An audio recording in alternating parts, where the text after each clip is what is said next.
Bonjour à toutes et tous et je vous espère en très grande forme pour cette nouvelle bonne pratique.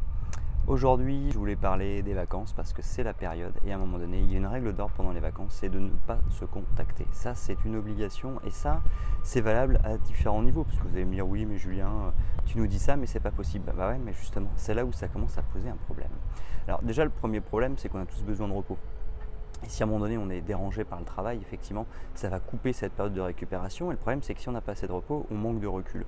Et manquer de recul, c'est passer à côté d'opportunités. Et puis c'est aussi, j'ai envie de dire, laisser la porte ouverte à quelques défaillances. Donc à un moment donné, le repos il est essentiel et couper, c'est vraiment essentiel pour, j'ai envie de dire de manière générale, développer le chiffre d'affaires, c'est avoir des nouvelles idées, être créatif, mais aussi pour éviter les défauts de qualité, j'ai envie de dire, c'est-à-dire les défaillances. En plus de ça, je pense qu'il y a un danger aussi, c'est que si finalement on est indispensable, c'est-à-dire que si on nous dérange pendant nos vacances, c'est-à-dire qu'on est indispensable. Et ça, c'est un gros problème dans l'entreprise parce que si, imaginons, un jour nous partons à la retraite, si un jour nous changeons d'entreprise, finalement, l'entreprise se retrouve sur le carreau avec une personne qui est irremplaçable. Donc finalement, c'est un indicateur, le fait de se dire je suis contacté pendant mes vacances, c'est un indicateur du fait que je suis un peu trop incontournable dans mon entreprise et ça, c'est pas bon signe pour l'entreprise et ça, il faut le gérer.